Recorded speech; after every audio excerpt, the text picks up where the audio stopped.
Hi friends, welcome back to Thanjavur Kalvettu. இன்றைக்கி நம்ம காலையில் கண் முழிக்கிறதுலேருந்து ராத்திரி தூங்குற வரைக்கும் நம்ம கூடவே இருக்கிற ஒரே ஒரு ஆள் யாருன்னு பார்த்தீங்கன்னா வாட்ஸ்அப் தான். சில மெசேஜஸ் நிறைய பேருக்கு அனுப்பணும்னு நினைப்போம். ஆனால் 5 பேருக்கு மட்டும்தான் ஃபார்வர்ட் செய்ய ஆப்ஷன் இருக்குது. அதுவும் கொரோனா பீரியடில் ஆல்ரெடி ஃபார்வர்ட் ஆகி வந்த மெசேஜ்னா ஒரே ஒருத்தருக்கு மட்டும்தான் அனுப்ப முடியும்னு ரெஸ்ட்ரிக்ஷன்ஸ் கொடுத்துருக்காங்க. ஆனால் ஒரே ஒரு மெசேஜை ஒரே ஒரு கிளிக்கில் சுமார் 7000 பேருக்கு அனுப்ப முடியும். எப்படின்னு தெரியுமா? எப்படின்னு பார்க்கணும், இந்த வீடியோ முழுசா பாருங்கள். இது வரைக்கும் சப்ஸ்கிரைப் பண்ணாதவங்க சப்ஸ்கிரைப் பண்ணுங்கள். அப்படியே இந்த பெல் ஐக்கானை கிளிக் பண்ணி ஆல் நோட்டிஃபிகேஷன் கொடுத்துட்டிங்கன்னா எங்கள் வீடியோஸ் எல்லாம் உங்களுக்கு டக்குன்னு வந்துடும். இந்த வீடியோ பிடிச்சிருந்தால் லைக் பண்ணுங்கள், உங்கள் ஃப்ரெண்ட்ஸ்க்கெலாம் ஷேர் பண்ணுங்கள். அவங்களுக்கும் இந்த டிப்ஸ் ஹெல்ப்ஃபுல்லாக இருக்கும். இந்த வீடியோவில் வாட்ஸ்அப் எப்படி எஃபிஷியண்ட்டாக நம்ம தேவைக்கு ஏற்ற மாதிரி டைம் கன்சியூமாக அழகாக யூஸ் பண்ணலாம் அப்படிங்கிறதுக்கு 10 குட்டி டிப்ஸ் இருக்குது. இந்த வீடியோவை முழுசாக பாருங்கள். Stay tuned.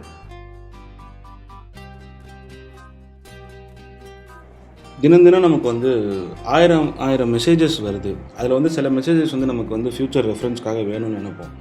அந்த மாதிரி மெசேஜஸோ இல்லைன்னா நம்ம இதுலேருந்து அனுப்பணும்னு நினைக்கிற மெசேஜஸோ நம்ம என்ன பண்ணலாம் அப்படின்னு பார்த்தீங்கன்னாக்கா, ஒரு ஒன் மேன் குரூப் நம்ம ஆரம்பிக்கலாம். எப்படி ஆரம்பிக்கிறதுன்னு பார்த்தீங்கன்னா, செட்டிங்ஸ் போங்க, ஆஸ் யூஷுவல் குரூப் ஆரம்பிக்கிற மாதிரி ஓப்பன் பண்ணுங்கள்.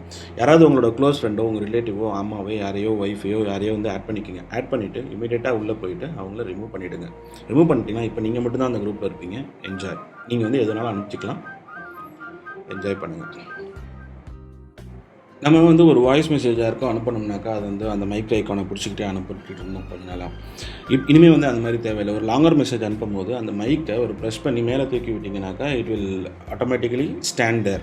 ஸோ அது அப்படியே நின்றுக்கும். ஸோ தட் நீங்கள் ரெக்கார்ட் பண்ணிவிட்டு சென்டு கொடுத்துக்கலாம். சில சமயம் நம்ம டைப் பண்ணுறதுக்கு ரொம்ப சோம்பேறித்தனமாக இருக்கும். அந்த மாதிரி நேரங்களில் வாய்ஸில் டைப் பண்ணி அனுப்புறதுக்கு, வாய்ஸ் மெசேஜ் கிடையாது, வாய்ஸில் சொன்னாக்கா டைப் பண்ணி அனுப்புறதுக்கு கீபோர்டு இருக்குது. GBoardனு பேர். இது உங்கள் ப்ளே ஸ்டோரில் இருக்கும். இது கூகுளோட கீபோர்டு தான்.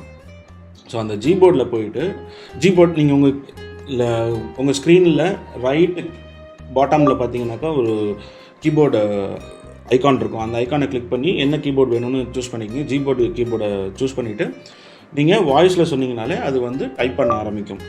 அசிங்கமான கெட்ட வார்த்தைகள்லாம் யூஸ் பண்ணால் ஸ்டாராக வந்துடும். அதையும் பார்த்துக்கோங்க. இது மல்டிலிங்குவல். உங்களுக்கு என்னென்ன லாங்குவேஜ் வேணுங்கிறத நீங்கள் சூஸ் பண்ணிக்கலாம். மேலும் இந்த கீபோர்டு இதில் மட்டும் வாட்ஸ்அப் மட்டும் இல்லை, நீங்கள் எங்கே வேணாலும் யூஸ் பண்ணலாம் உங்கள் மொபைலில். இதே மாதிரி வாய்ஸில் டைப் பண்ணுற ஆப்ஷன் நேட்டிவ் கீபோர்ட்லேயும் உண்டு. பட் இங்கிலீஷில் மட்டும்தான் டைப் பண்ணணும்.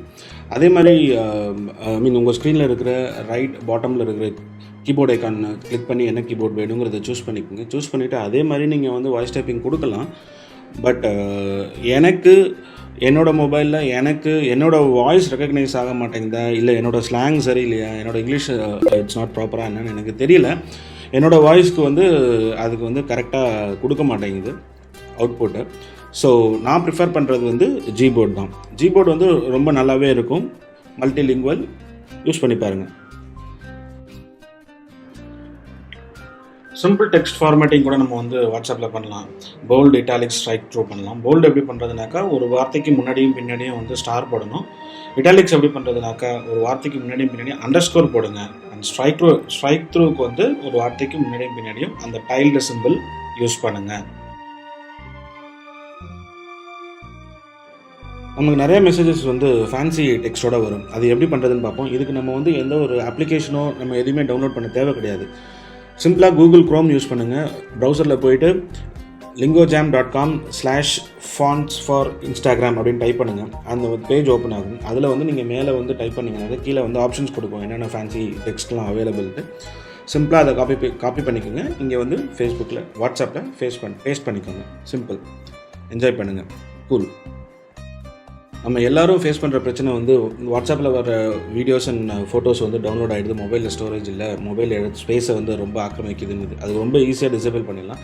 செட்டிங்ஸ் போங்க. செட்டிங்ஸ்குள்ளே சேட் செட்டிங்ஸ் போங்க. அங்கே மீடியா விசிபிலிட்டின்னு இருக்கும். அதை நீங்கள் டாகுல் பண்ணி ஆன் ஆஃப் பண்ணிக்கலாம். நமக்கு நிறைய மெசேஜஸ் இமேஜோடு வரும். அந்த இமேஜோடு இருக்கிற மெசேஜ் நம்மளால் காப்பி பண்ணி அடுத்தவங்களுக்கு ஷேர் பண்ண முடியாது. ஃபார்வர்ட் பண்ணாலும் அந்த இமேஜ் மட்டும்தான் போகும், டெக்ஸ்ட் போகாது. ஸோ அதுக்கு என்ன பண்ணணும்னா, லாங் ப்ரெஸ் பண்ணி நீங்கள் ஷேர் பண்ணலாம். அல்லது அந்த இமேஜை கிளிக் பண்ணுங்கள். அந்த இமேஜ் மட்டும் ஓப்பன் ஆகும். ஜஸ்ட் ஒரு சின்ன புஷ் கொடுத்தீங்கன்னாக்கா அந்த டெக்ஸ்ட் கீழே வரும். லாங் ப்ரெஸ் பண்ணுங்கள், காப்பி ஆகிடும். எங்கே வேணாலும் பேஸ்ட் பண்ணி யாருக்கு வேணாலும் அனுப்புங்க. என்ஜாய் பண்ணுங்கள். நமக்கு சிலர் வந்து ரொம்ப ஸ்பெஷல் பர்சனாக இருப்பாங்க. அந்த ஸ்பெஷல் பர்சனுக்காக நம்ம கஸ்டம் நோட்டிஃபிகேஷன் வச்சுக்கலாம். எப்படின்னாக்கா அவங்க நேமை கிளிக் பண்ணுங்கள், உள்ளுக்குள்ளே போனீங்கன்னா நோட்டிஃபிகேஷன் கஸ்டம் நோட்டிஃபிகேஷன் இருக்கும். கஸ்டம் நோட்டிஃபிகேஷன் கிளிக் பண்ணிங்கன்னா எனேபிள் கஸ்டம் நோட்டிஃபிகேஷன் ஒரு செக் பாக்ஸ் இருக்கும். அதை கிளிக் பண்ணிவிட்டு கீழே ரிங்டோன் இருக்கும், அதை நீங்கள் சூஸ் பண்ணிக்கோங்க. இதே மாதிரி வைப்ரேஷனும் நீங்கள் சூஸ் பண்ணிக்கலாம். வாட்ஸ்அப்பில் நீங்கள் ஒரு மெசேஜ் ஃபார்வர்ட் பண்ணிங்கன்னா இன்றைக்கி நிலைமைக்கு வந்து 5 பேருக்கு தான் ஃபார்வர்ட் பண்ண முடியும். அதுவும் வந்து ஆல்ரெடி ஃபார்வர்டான மெசேஜை வந்து நீங்கள் ஒருத்தருக்கு மட்டும்தான் ஃபார்வர்ட் பண்ண முடியும் இந்த கொரோனா காலகட்டத்தில். ஆனால் 7000 பேருக்கு மினிமம் 7000 பேருக்கு உங்களால் வந்து ஒரே மெசேஜை ஃபார்வர்ட் பண்ண முடியும்.